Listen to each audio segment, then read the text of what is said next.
My name is Elena Wright, and at 32, I thought I understood the rhythms of Pinewood Medical Center. As the quality assurance coordinator here in Forest Hills, North Carolina, I'd spent 4 years learning every corner of this sprawling facility, from the gleaming surgical suites on the 3rd floor to the basement archives where patient records lived their final digital lives. The mountains of western North Carolina created a backdrop that should have been peaceful, but lately, something felt off in our sterile corridors.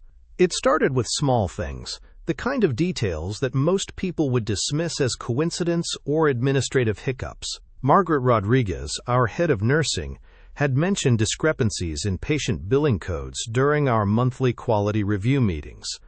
Nothing dramatic, just patterns that didn't quite align with standard protocols. When I'd asked for specifics, she'd waved it off, saying the billing department was handling it internally. Then, there were the after-hours badge access logs. As part of my quality assurance duties, I reviewed security reports monthly, looking for patterns that might indicate workflow inefficiencies or compliance issues. Edward Martinez, one of our most trusted nurse anesthetists, had been accessing the system at unusual times, 2 a.m., 3 a.m., sometimes staying logged in for hours when no surgeries were scheduled. Edward had worked at Pinewood for 8 years, longer than I'd been here. His reputation was spotless. Surgeons specifically requested him for complex cases, and his patient satisfaction scores consistently ranked in the top 5%. When I'd casually mentioned the late-night access during a break room conversation, he'd explained that he was catching up on continuing education modules and updating patient care plans. It made sense. Edward was thorough, the kind of professional who double-checked everything and stayed late to ensure his documentation was perfect. Still, the frequency bothered me in a way I couldn't articulate. The third red flag came during a routine audit of our Epic medical records system. I was reviewing access patterns for our annual compliance report when I noticed something unusual. Patient financial information, insurance details, payment histories, billing addresses, was being accessed far more frequently than medical necessity would require. Most concerning was that these accesses weren't coming from billing or financial counseling departments. They were originating from clinical terminals, scattered across different units and shifts. The pattern was subtle, spread out over months, but once I started looking, it became impossible to ignore. I'd brought my concerns to Dr. Catherine Martinez, our chief medical officer, during our quarterly meeting.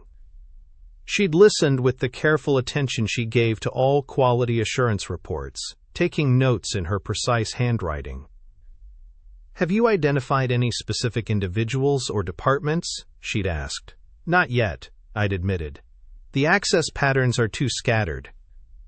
But someone with clinical privileges is systematically reviewing patient financial data that has no bearing on medical care. Dr. Martinez had nodded thoughtfully. "Continue monitoring, document everything. If this is what it appears to be, we'll need a complete audit trail." That conversation had taken place 3 weeks ago. Since then, I'd been quietly building a comprehensive picture of the unusual access patterns, cross-referencing badge logs with system activity and shift schedules. The data was painting a picture I didn't want to believe. The most troubling discovery came last Tuesday. While reviewing weekend access logs, I found that someone had spent over 2 hours in the system on a Sunday night, accessing patient records from our cardiac surgery unit. Not medical information, financial information, insurance verification details, payment plans, even family contact information that had no clinical relevance. The access had come from Terminal 7 in the surgical prep area. According to the badge logs, only one person had been in that section of the hospital during those hours, Edward Martinez. I'd stared at the screen for a long time, hoping I'd made an error in my analysis. But the timestamps were clear, the access patterns unmistakable. Someone I trusted, someone the entire hospital trusted, was systematically mining patient financial data for reasons that had nothing to do with medical care. The weight of that realization settled over me like the mountain fog that rolled through Forest Hills each morning. In 4 years of quality assurance work, I'd dealt with medication errors, documentation lapses, and the occasional personality conflict between departments. But this felt different, deliberate, calculated, and deeply personal. As I sat in my office that evening watching the last of the day's shift head home through the parking lot, I realized that everything I thought I knew about Pinewood Medical Center was about to change. The question wasn't whether someone was betraying patient trust. It was how deep the betrayal went, and whether I was strong enough to expose it. The fluorescent lights hummed overhead, and somewhere in the distance, I could hear the familiar sounds of the night shift taking over. But for the first time in 4 years, those sounds didn't feel comforting. They felt like a warning. The next morning arrived with the kind of crisp October air that made Forest Hills feel like a postcard. I'd barely slept, my mind cycling through the access logs and what they meant. As I badged into Pinewood Medical Center at 6:30, the familiar routine felt different, tainted by what I now knew. Edward Martinez was already at the nurse's station when I arrived on the surgical floor, reviewing charts with his usual methodical precision. He looked up as I approached, that same warm smile that had welcomed me during my first week 4 years ago. "Morning, Elena, you're here early today." His voice carried the easy confidence that made patients trust him instantly. "Big day in quality assurance?" "Always something to review," I replied, forcing normalcy into my tone. "How was your weekend?" "Quiet. Caught up on some reading, did a little hiking up at Grandfather Mountain." He gestured toward the stack of charts. "Just reviewing today's surgical schedule. We've got a full slate." I nodded, watching his hands as he flipped through the paperwork. Those same hands that had guided countless patients through their most vulnerable moments. The same hands that had accessed financial records for reasons I couldn't fathom. "Edward, I've been meaning to ask. You've been here what, 8 years now?" 9 this December. Pride colored his voice. Started right out of my anesthesia program at Duke. Dr. Margaret Fernandez was the one who hired me, actually. Said Pinewood needed someone who understood both the technical side and the human side of what we do. The mention of Dr. Fernandez, our chief of anesthesiology, reminded me of the complex web of relationships that made hospital politics so delicate. Edward wasn't just any nurse anesthetist. He was respected, connected, and trusted by administration. Accusing him of anything would require ironclad. Over the next few days, I found myself studying Edward's patterns with the intensity of a detective. He arrived each morning at 6:15, spent 30 minutes reviewing surgical schedules, and maintained his usual professional demeanor with patients and staff.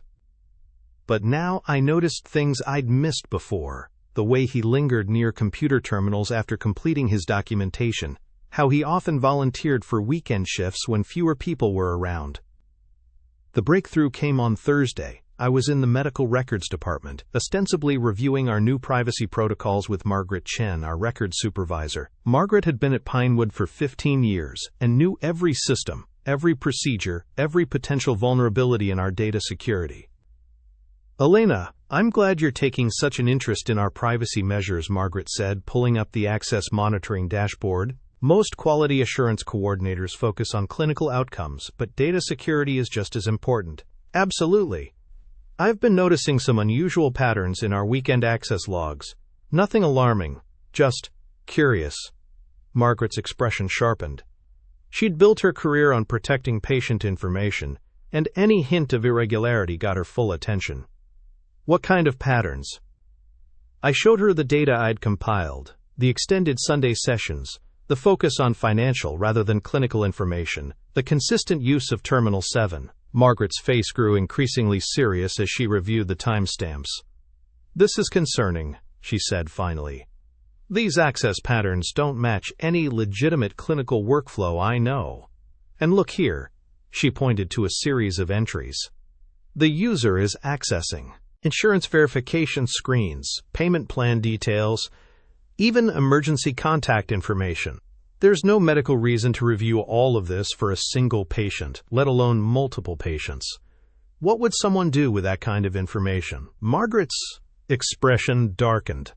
"Identity theft, insurance fraud, even selling patient lists to debt collectors or marketing companies. Financial information is incredibly valuable on the black market." The weight of her words settled over me. This wasn't just a privacy violation. It was potentially criminal activity happening under our roof, perpetrated by someone we all trusted. Margaret, I need to ask you something, and I need you to keep this confidential for now. If someone wanted to access this kind of information systematically, what would they need? High-level system access, knowledge of our privacy protocols, and familiarity with the hospital's shift patterns to avoid detection. She paused, studying the data again. Elena, whoever is doing this knows our systems intimately. This isn't some outside hacker. This is someone with legitimate access who's abusing their privileges. That afternoon, I made a decision that would change everything. I requested a meeting with Dr. Margaret Fernandez, knowing that as Edward's supervisor, she needed to be informed before I took this any further. Dr. Fernandez's office overlooked the hospital's main entrance, and I could see the steady stream of patients and families coming and going as I waited for her to review my documentation. She was a woman who'd built her reputation on precision and integrity, qualities that made her both respected and slightly intimidating. Elena, this is very serious, she said finally, setting down the printed access logs. Edward Martinez has been one of our most trusted staff members for 9 years.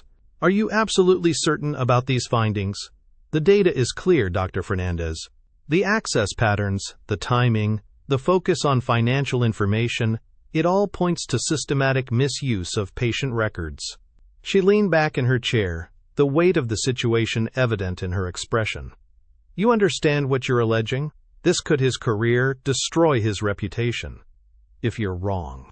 I understand, but if I'm right, and we do nothing, we're failing every patient who trusts us with their most private information. Dr. Fernandez nodded slowly. What do you recommend? We need to involve hospital administration and potentially law enforcement. But first, I think we should document everything thoroughly and consider setting up monitoring to catch any future violations. Agreed. But Elena, this stays between us until we have a complete picture. Edward is scheduled for several surgeries tomorrow. We can't disrupt patient care based on suspicion alone. As I left her office, I felt the full weight of what I'd set in motion. By Monday morning, I would need to present a complete case to hospital administration. The too was strong, but the personal cost of exposing someone I'd considered a friend was becoming real. That evening, I stayed late to compile every piece of I'd gathered. The hospital grew quiet around me, the usual bustle of day shift giving way to the more subdued rhythms of night operations. As I worked, I kept thinking about all the patients whose trust had been violated, all the families whose private information had been compromised. Around 9 o'clock, I heard footsteps in the hallway outside my office. Through the frosted glass, I could see a familiar silhouette approaching.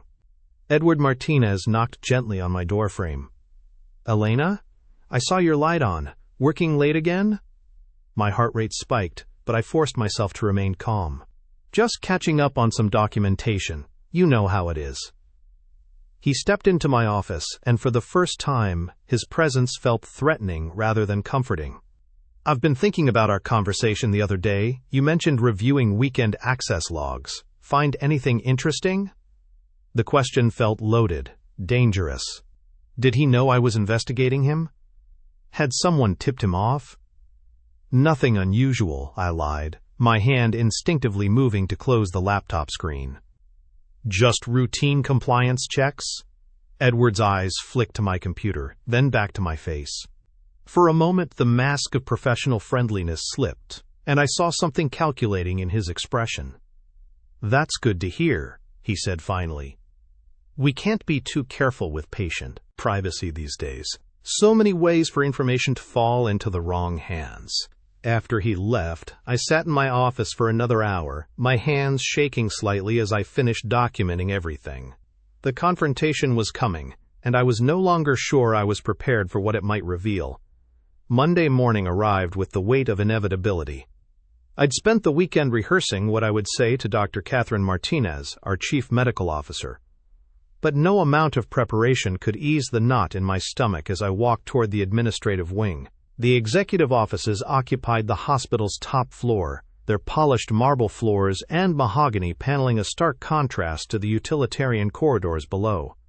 Dr. Martinez's secretary, a stern woman who'd guarded the CMO's schedule for over 2 decades, looked up as I approached. Ms. Wright, Dr. Martinez is expecting you. The CMO's office overlooked the hospital's main courtyard, where early morning sunlight filtered through the oak trees that gave Forest Hills its name. Dr. Martinez, a woman in her early 50s with silver-streaked hair and sharp eyes, gestured for me to take a seat across from her desk. "Margaret tells me you have concerns about a potential HIPAA violation," she said without preamble. "Walk me through what you've discovered." I opened my laptop and began presenting them methodically. The weekend access logs showing Edward's badge activity, the correlation between his system queries and the patients who'd later reported identity theft, the financial records I'd cross-referenced with Margaret's help. Dr. Martinez listened without interruption, her expression growing more serious with each piece of. When I finished, she leaned back in her chair and was quiet for a long moment. "These are serious allegations, Elena. You understand that if we proceed with an investigation, there's no going back. Edward Martinez has been with this hospital for 8 years. He has an exemplary record." "I understand, Dr. Martinez, but this speaks for itself." She nodded slowly.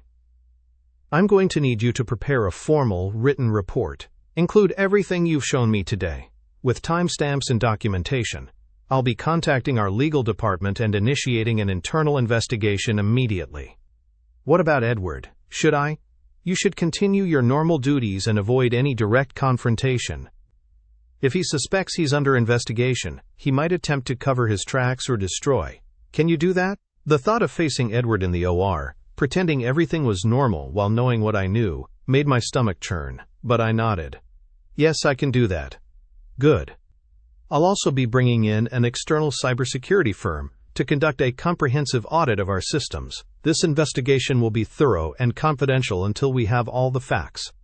As I left her office, I felt both relief and dread.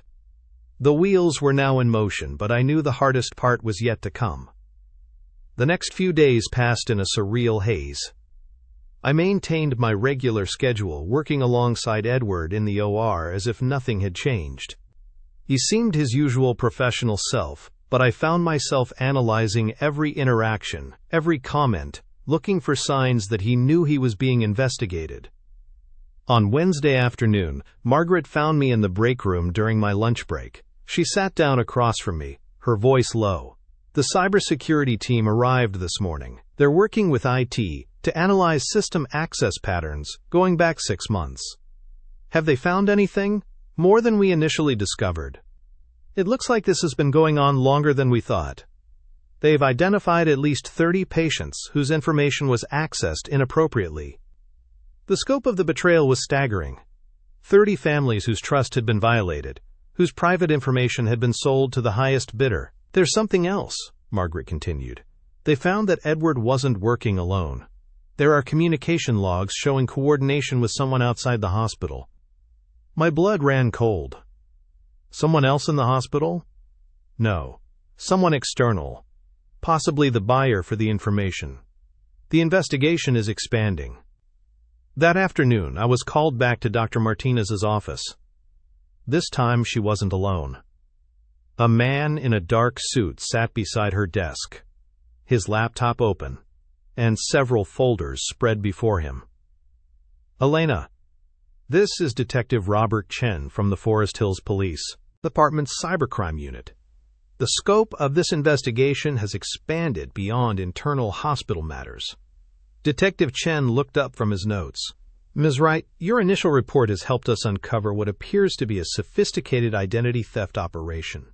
We believe Mr. Martinez was selling patient information to a criminal organization that specializes in medical identity fraud." The room seemed to spin slightly. What had started as my suspicion about weekend access logs had uncovered a criminal enterprise. "We'll need your full cooperation as we build our case," Detective Chen continued. "This may eventually go to trial, and your testimony will be crucial." "Of course, whatever you need." Dr. Martinez leaned. "Elena, I want you to know that the hospital administration is taking this matter extremely seriously.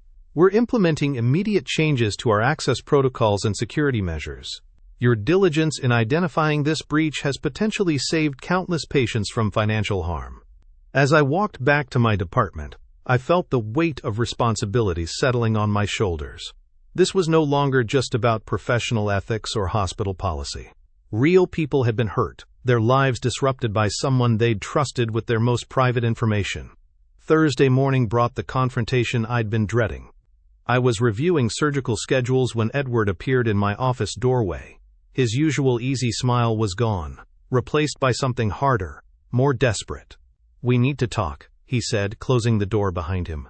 My heart hammered against my ribs, but I kept my voice steady. "What about?" "You know what about. The investigation. The questions IT has been asking about system access. The police detective who's been asking about me." I met his gaze directly. "I don't know what you're talking about, Edward." He laughed, but there was no humor in it. "Come on, Elena. We both know you're the one who started this. You and your weekend access log reviews." The mask was finally off. The colleague I'd trusted, the professional I'd respected, was gone. In his place stood someone I didn't recognize. "If you're concerned about the investigation, maybe you should speak with Dr. Martinez," I said carefully. "I trusted you," he said, his voice rising slightly. "I thought we were friends. I thought you understood how difficult it is to make ends meet on a hospital salary." "This isn't about money, Edward. This is about patient trust. About the oath we took to do no harm." "Do no harm?" He stepped closer to my desk. "Do you have any idea what those patient records are worth? What that information can buy?" I was careful. "I only accessed records for patients who wouldn't notice, who wouldn't." He stopped abruptly, realizing he'd just confessed. "Wouldn't what, Edward? Wouldn't realize their identities had been stolen? Wouldn't fight back when their credit was destroyed?" For a moment we stared at each other across my desk. Then his shoulders sagged and I saw the fight go out of him. "It started small," he said quietly. "Just a few records here and there. Easy money for information that was just sitting there. But then they wanted more and the payments got bigger and I couldn't stop." "They?" But before he could answer, there was a knock on my door. Detective Chen entered, followed by 2 uniformed officers.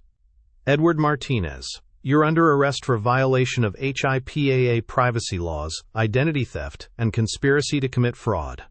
As they read him his rights and led him away in handcuffs, Edward looked back at me one last time. "I'm sorry, Elena. I never meant for it to go this far."